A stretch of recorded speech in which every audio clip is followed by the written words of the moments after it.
Très chers fidèles téléspectatrices et téléspectateurs de la télévision Uvira News TV, nous avons le réel plaisir d'être cet après-midi sur ce plateau avec un invité, aussi cadre de l'INC. Ensemble avec lui, nous allons essayer un peu de faire un clin d'œil sur une thématique tellement colossale. Et je pense que dans le cadre de la citoyenneté responsable, les téléspectateurs qui nous suivent à pareil instant seront édifiés. Mais avant d'approfondir la thématique, nous allons d'abord l'inviter, le recevoir aussi sur ce plateau. Bonjour messieurs. Bonjour chers journalistes. Vous êtes la bienvenue sur ce plateau et surtout comme c'est votre toute première fois de nous avoir visités, je l'informe aux téléspectateurs qui nous suivent. Merci beaucoup et c'est un plaisir pour moi d'être dans ces studios cet après-midi.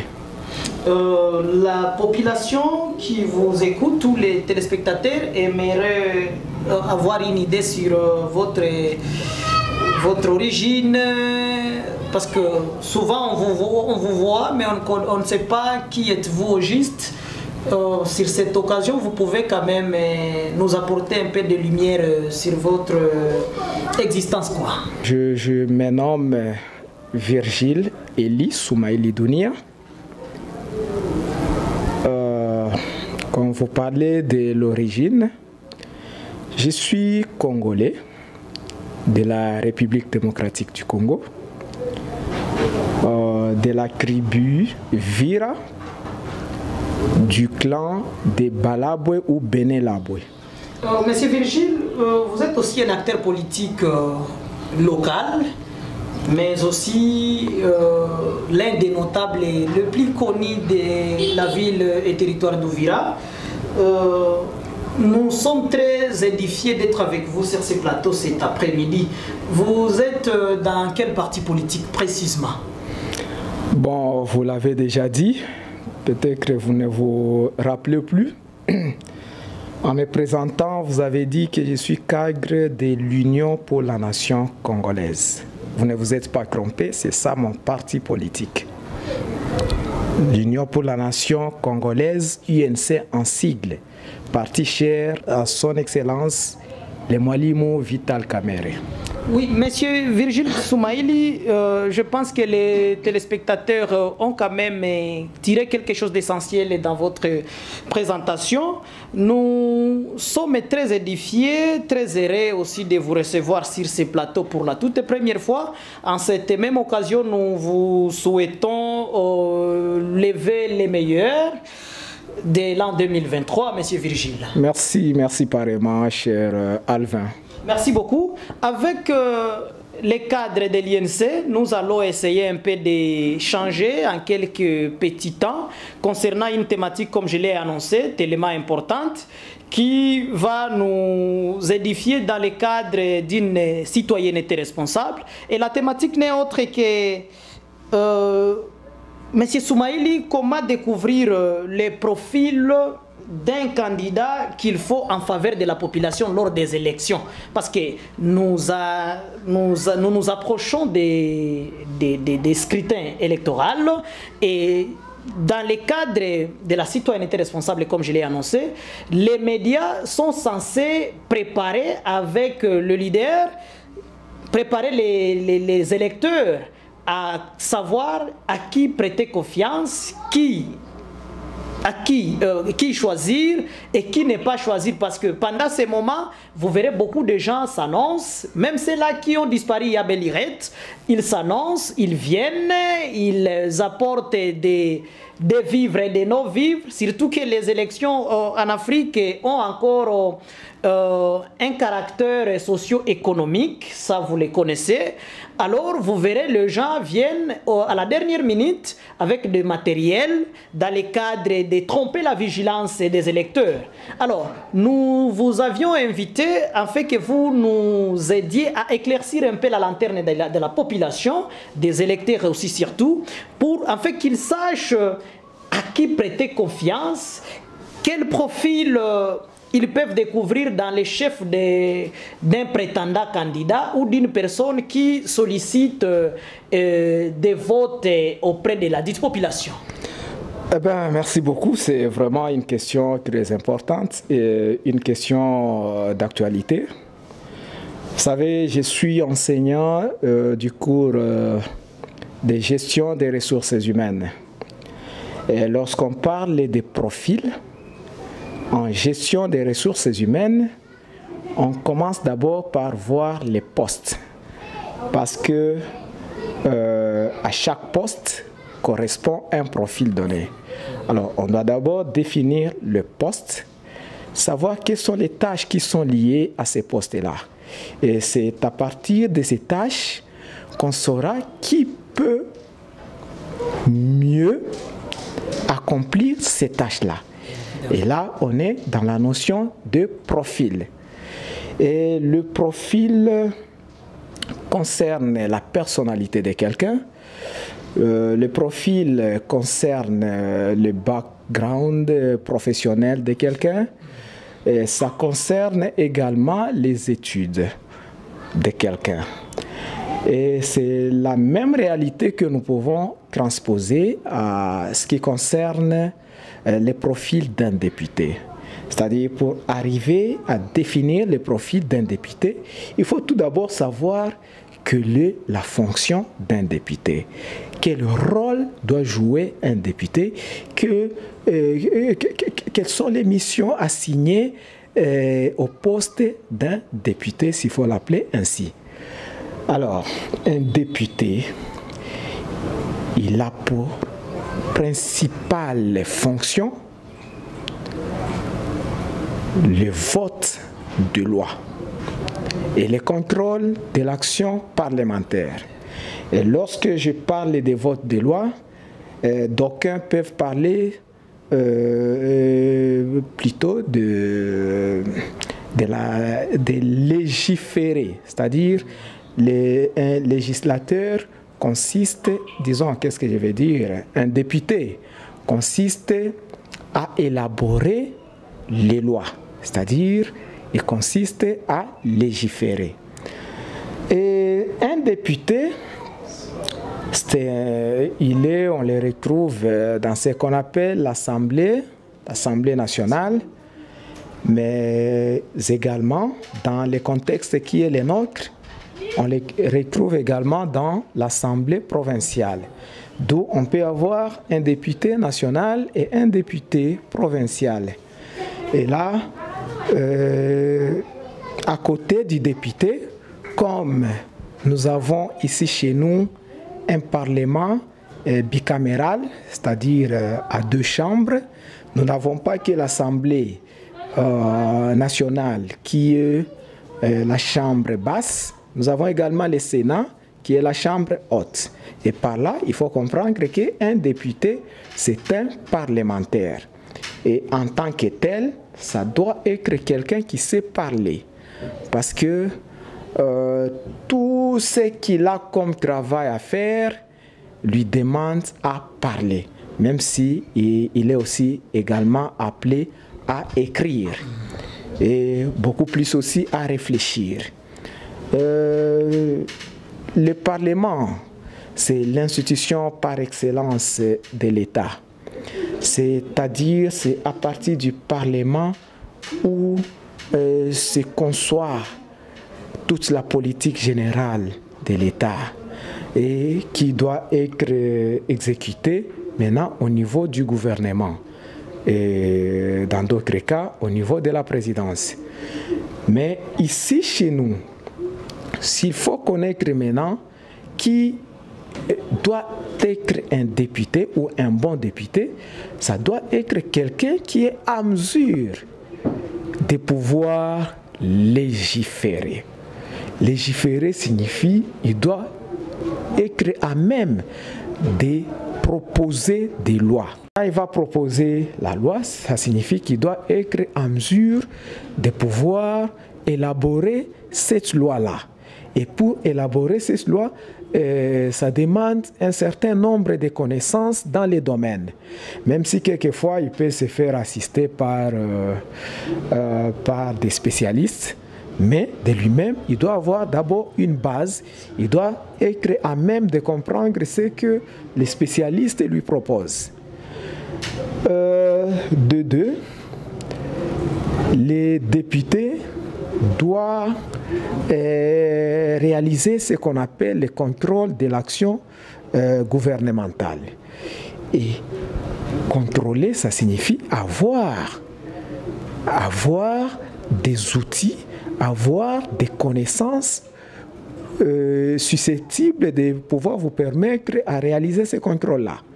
C'est-à-dire qu'on ne peut pas contrôler quelqu'un si on ne sait pas ce qu'il fait au départ. C'est qu'il faut avoir... Il faut avoir d'abord une information avant de contrôler. Tout à fait. Sur quelqu'un et sur ce qu'il fait, avant de pouvoir les contrôler. Alors, le député doit aussi recueillir les revendications, les problèmes de la société, spécialement de sa circonscription électorale. Mais quand on est un député national, on doit savoir qu'on est un représentant de toute la nation. Et à cet effet, on exerce un mandat national. C'est-à-dire qu'on ne doit pas seulement raisonner en termes de sa circonscription électorale, mais on peut également aller au-delà de sa circonscription électorale parce que le mandat est national. Et il en est de même pour un député provincial dont le mandat est provincial. C'est-à-dire que, outre, ou disons, en dehors de sa circonscription électorale, il peut aller dans une autre circonscription de son territoire. Parce qu'il a le mandat national. Provincial maintenant dans ces cas. Pour les nationales, on a déjà fini. Alors, maintenant, avec tout ça, il va aller avec toutes ces revendications, les présenter en plénière au niveau de l'Assemblée.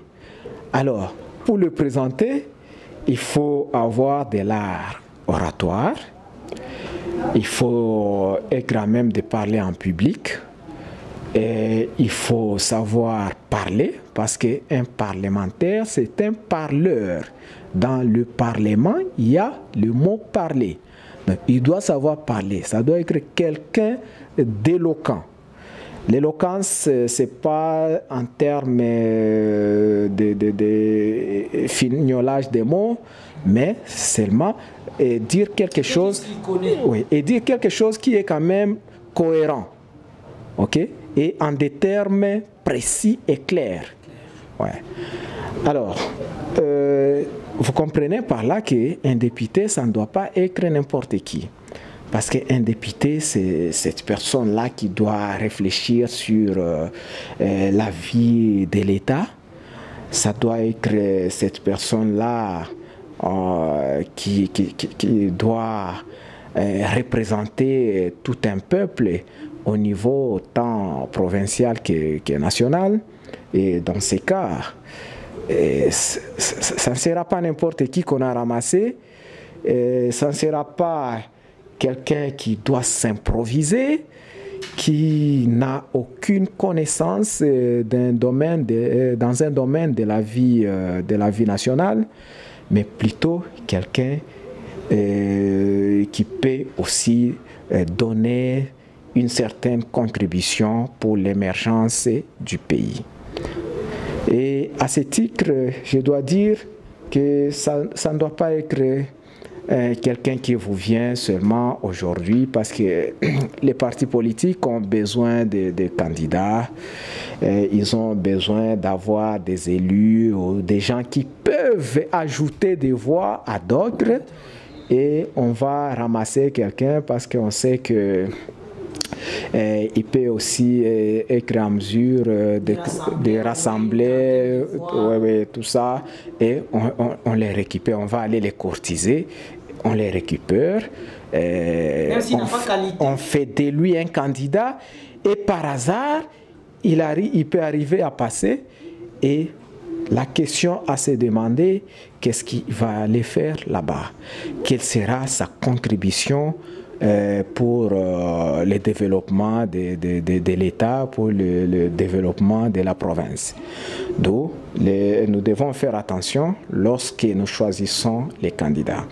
Il y a aussi, au-delà de ces aspects que j'ai présentés là-bas, il faut aussi un peu interroger le background social de cette personne-là. Oui, c'est une personne qui a vécu et comment est-ce qu'il a vécu? Il a eu à gérer quelque part pendant un temps, comment est-ce qu'il a géré? Il faut même rentrer dans sa famille. Interroger son passé. Interroger son passé, ok? Aller même dans son microcosme familial, savoir comment est-ce qu'il vit, comment est-ce qu'il se comporte devant ses enfants, devant son entourage, devant les conjoints et consorts. Ça ne doit pas être n'importe qui. D'où nous devons, en tout cas, je ne cesserai jamais de le dire, faire attention. Lorsqu'on fait les choix d'un député, c'est les choix de la vie de toute une société, de toute une nation. Et là, on va pas blaguer. Donc, il faut y aller, je dirais, y aller avec tact et pour arriver à voir comment opérer un bon choix des dirigeants. Oui, chers téléspectateurs, j'espère bien que vous êtes en train de les constater avec notre invité du jour. Nous sommes en train de venir vers vous, en fait de vous édifier, vous éduquer, comme c'est parmi les rôles régaliens de tout média, dans le cadre d'une citoyenneté responsable. Je signale aussi qu'il sera candidat aux élections à venir, prévues en décembre 2023, n'est-ce pas, monsieur Virgile? Si. Monsieur Virgile, nous, en tant que médias, nous sommes déjà en train d'assumer notre tâche dans le cadre de la citoyenneté responsable, dans le cadre de la préparation des électeurs. Nous sommes déjà en train d'assumer notre tâche, c'est-à-dire nous commençons déjà à préparer les électeurs sur la question de savoir comment découvrir les profils. Est-ce que vous êtes en train aussi de le faire de votre part en tant que parti politique, en tant qu'acteur politique? Oui, tout à fait, tout à fait. Mon parti politique UNC n'est pas n'importe quel parti. L'UNC, c'est un parti politique qui regorge beaucoup de têtes, des têtes bien faites, à commencer par notre autorité morale, que vous connaissez très bien. C'est vraiment une tête, Vital Kamerhe. C'est une tête bien faite. Mais il ne s'est pas encore enrôlé. Je ne sais pas comment il va inviter sa base à s'enrôler. Il va le faire. Il a déjà invité la base parce que, vous savez, lui, je l'ai présenté comme autorité morale.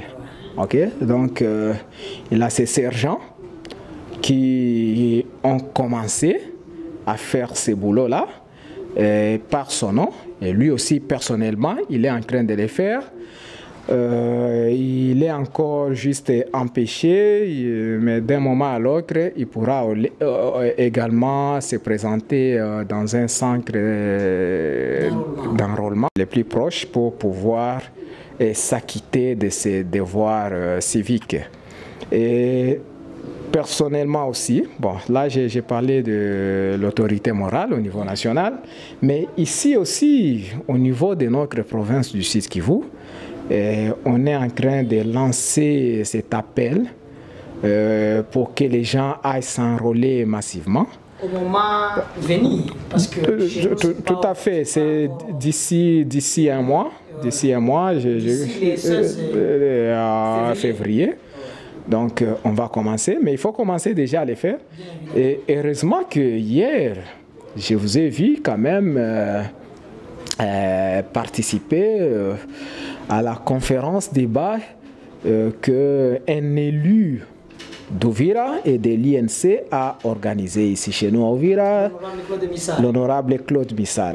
Vous avez entendu comment est-ce qu'il a lancé également cet appel à tous les participants à pouvoir aller se faire enrôler et à pouvoir surtout les faire le plus tôt possible. Parce qu'il n'y a qu'un mois pour se faire enrôler, exclu les dimanches, disons les dimanches exclus, et c'est que pratiquement c'est 26 jours.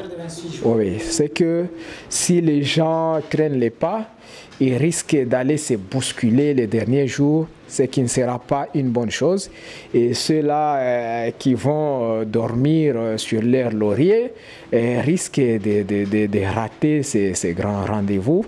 Et vous avez entendu que non seulement cet enrôlement va permettre à l'enrôlé de pouvoir avoir sa carte d'électeur, mais aussi, vous savez que c'est cette même carte qui doit, ça tient lieu de la carte d'identité. Ok, et donc pour ces transactions, pour les voyages et consorts, tout le monde a intérêt à pouvoir se faire enrôler pour aller s'acquitter de son devoir civique qui est celui de voter et d'être voté, mais également ce devoir d'avoir une carte d'identité. Merci beaucoup pour ce petit. Soit-elle. Merci beaucoup pour ce petit rappel et cette interpellation des électeurs. Je pense qu'ils ont compris. Monsieur Virgile, nous sommes toujours dans la thématique portant sur la découverte du profil d'une personne à qui prêter confiance lors des élections. Et si quelqu'un venait sans pour autant avoir un profil digne de ses noms, et s'il s'avère bien qu'il arrivait avec ce matériel, faudra-t-il toujours opter pour lui? Parce que nous en avons ici assez. Il y a des gens, il y a des gens qui ont des passés indignes, mais qui se prétendent aussi comme candidats, faute de leurs moyens. Est-ce qu'il faudra-t-il toujours leur prêter confiance ou vous appellerez la population à se tenir comment vis-à-vis des gens pareils, et pourtant la population elle-même ne fait qu'attendre ce qui proviendra de ce genre de gens? Oui, quand un prétendu candidat ou un candidat confirmé se présente déjà avec les biens, c'est que celui-là est au départ faible. C'est-à-dire qu'il se reconnaît ne pas avoir la confiance du peuple. Et en ce moment-là, il essaie d'acheter cette conscience du peuple par des dons, par les matériels. Là, c'est déjà un indice pour découvrir quelqu'un qui ne va pas travailler pour la population. Parce que le métier d'un député, je venais de le dire tantôt, ce n'est pas de distribuer les dons. Mais c'est... Dans le cadre de l'humanisme, il peut quand même le faire. Dans le cadre de l'humanisme, il peut bien sûr le faire. Il n'est pas obligé de le faire, mais si il veut le faire, on ne le lui empêche pas. Mais je dois vous dire que dans certains pays, il est strictement interdit, lors de la campagne électorale, de pouvoir distribuer des dons aux électeurs. Et même ici dans notre pays, il y avait une proposition dans ce sens-là, émanant de députés de l'opposition. Oui, mais c'était pour Singapore. Ouais, mais ceux qui sont au pouvoir, c'était pour G13, c'était pour 13 députés de l'opposition. Mais malheureusement, comme nous avons des députés qui n'aiment pas les pays, des députés qui sont là uniquement pour leurs propres intérêts, ils ont rejeté cette proposition. Ils n'ont pas accepté parce qu'ils savent qu'ils n'ont que ces dons pour convaincre la population. Et donc, comme ils n'ont pas d'œuvre, c'est déjà un aveu de faiblesse. Un aveu de faiblesse, je l'ai dit. Voilà. C'est-à-dire que ils savent qu'ils sont incapables de pouvoir convaincre la population compte tenu de leur bilan médiocre. Bien qu'ils n'ont jamais peut-être dirigé, ils sont encore citoyens lambda. Même celui qui n'a jamais été député, je vous dis, quand il vous vient avec les moyens, déjà c'est un aveu de faiblesse. Ça signifie qu'il est incapable de pouvoir convaincre les gens. Parce que, comme je suis en train de le faire tout à l'heure, cet exercice n'est pas donné à tout le monde. Je sais qu'il y a des soi-disant candidats que tu dois chercher, que tu dois inviter ici et qui n'arriveront jamais ici.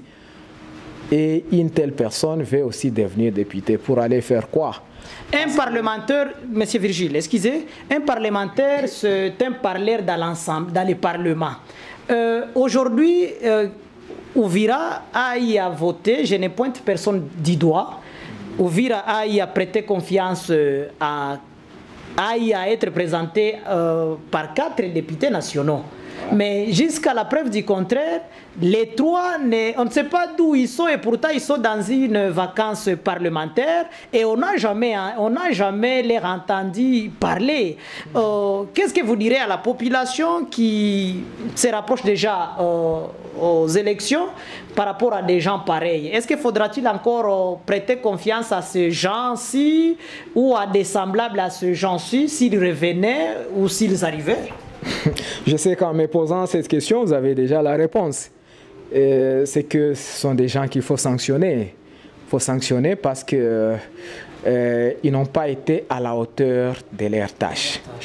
Il y a une mission que la population, que le peuple leur a confiée et qu'ils ont été incapables de pouvoir accomplir.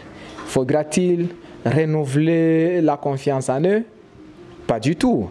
C'est que c'est l'occasion pour pouvoir changer la classe politique. Essayer aussi avec d'autres personnes, voir ce qu'elles peuvent être en mesure de faire par rapport à ceux-là qui ont déjà été là ou ceux qui sont déjà là. Alors, dans ces cas, ce que nous pouvons faire, c'est, je vous dis, vous avez dit, je vais corriger, hein? Je voulais un tout petit peu corriger quelque chose. Vous dites que les députés, c'est un parleur à l'Assemblée.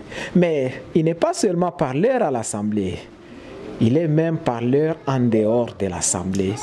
Parce qu'à chaque fois, il doit aller rendre compte à la population qui l'a voté. Après 3 mois. Ouais, il doit aller rendre compte à sa population. Et pour rendre compte, il ne le fait pas par écrit.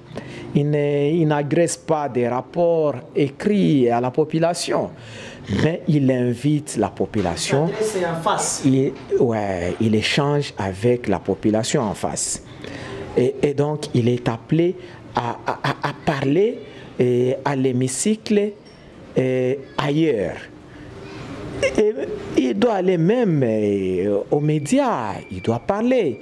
S'il n'organise pas un meeting populaire, il peut rendre compte à la population par les médias. Et par les médias, ça sera toujours parlé.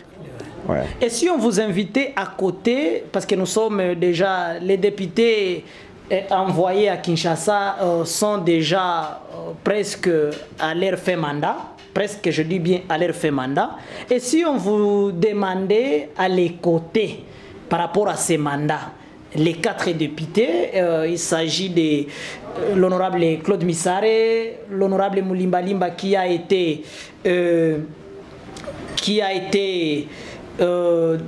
désactivé, je peux m'emprunter ces termes. Il y a l'honorable Moïse Nyarugabo, il y a aussi l'honorable Bitijula.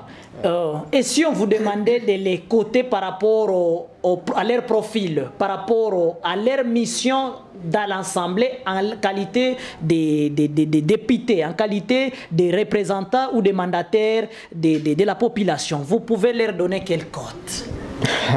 Je ne saurais pas donner une cote là où il n'y a pas de critères. Bon, il fallait peut-être avoir le temps de pouvoir commencer à coter sur base. Ils doivent légiférer les lois, ce sont les critères de vote. Tout à fait, tout à fait. J'ai dit que, bon, vous savez, il y a des gens qui travaillent et qui essayent de rendre public leur travail. Parmi eux, je ne sais pas, j'ai dit de manière générale. Il y a des gens qui travaillent et qui rendent public leur travail. Et il y en a d'autres qui travaillent mais qui ne font rien. Moi, je ne sais pas ce qu'ils font à l'hémicycle. S'il y a quelqu'un qui a déjà fait quelque chose, mais je ne l'ai jamais entendu. Si ils ont fait cela et ils l'ont caché, c'est une erreur. Parce que le peuple doit savoir ce qu'ils sont en train de faire là-bas. De deux, je n'ai jamais vu personne, bon, dans tout ça, excepté l'honorable Claude Missare. Tous les trois autres, j'ai vu peut-être une fois seulement Moïse Nyarugabo ici organiser une conférence, et ce n'était pas dans le cadre de son mandat parlementaire, mais c'était plutôt dans le cadre d'un mandat communautaire qu'il avait, parce qu'il était représentant de sa communauté Banyamulenge à un dialogue intercommunautaire ici à Uvira, à l'hôtel Caribou Lodge. Et c'est après cette conférence, qu'est-ce que j'ai dit, c'est après ce dialogue qu'il a eu à organiser une conférence débat qui était juste en fait une sorte de restitution de cette conférence. Mais quant au travail parlementaire, peut-être qu'il a fait les jours où je n'étais pas là, où je n'ai pas su, mais au moins tous ces gens-là, qu'il s'agisse de Nyarugabo, du professeur Bitijula qui a vraiment disparu, Moulimba Limba, bon, peut-être lui, on ne peut pas trop lui en tenir rigueur. Et aussi les problèmes qu'il lui a rencontrés. Oui, tout à fait. Bon, il n'a pas y a travaillé pendant longtemps. Bon, lui, on peut lui faire grâce, mais au moins, de façon générale, il n'y a que l'honorable Claude Missare qui sort du lot. Bon, au moins, s'il faut lui attribuer une cote, je peux lui donner 7 sur 10. Et tous les autres sont en dessous de la moyenne. En dessous de la moyenne. Ouais. Merci beaucoup, messieurs Mwalim Virgile Soumaïli. Nous avions été édifiés. Vous qui nous suivez, nous sommes à la fin de cette émission. Votre dernier message? Le dernier message, c'est qu'il faut que les gens aillent se faire enrôler. Les élections pointent à l'horizon et la toute première étape est là, celle de l'enrôlement. Uvira, nous avons besoin de pouvoir améliorer notre score par rapport aux années antérieures. Améliorer notre score, ça signifie améliorer le nombre de sièges. En 2006 et 2011, nous avions eu 5 sièges au niveau de la députation nationale. Mais au niveau, disons, en 2018, on a perdu un siège. C'est le moment de pouvoir récupérer ces sièges et pourquoi pas d'aller au-delà. Au niveau provincial, nous avons toujours eu 6 sièges, excepté les sièges obtenus pour la cooptation du Mwami de la plaine de la Ruzizi. Ces 6 sièges, parce que les élections de la députation provinciale ont déjà été organisées 2 fois seulement. Et là, c'était 6-6.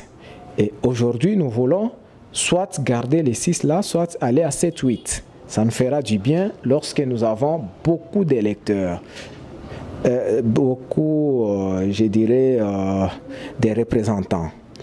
Et nous ne pouvons arriver à cela que quand les gens se sont enrôlés massivement, parce que les sièges est fonction, le nombre de sièges est fonction du nombre d'enrôlés. Alors, tous ceux qui sont au Burundi, ne restez pas là-bas, venez vous faire enrôler ici à Uvira. tous les enfants d'Ouvira, venez de partout où vous êtes. Ceux qui sont dans les territoires de Fizi, ceux qui sont dans, je ne sais pas, les territoires voisins de Walungu, ceux qui sont dans les territoires voisins de Mwenga, quittez là-bas et venez vous faire enrôler à Ouvira pour que nous puissions avoir beaucoup plus de sièges. Question de nous faire représenter valablement tant au niveau national que provincial. Je suis Olivier Ramazani Alvin, Basoubi, votre humble serviteur. La réalisation était de Madjaga Production. D'ici là, portez-vous bien. Ouvira News TV, multimédia service kwa ajili yako.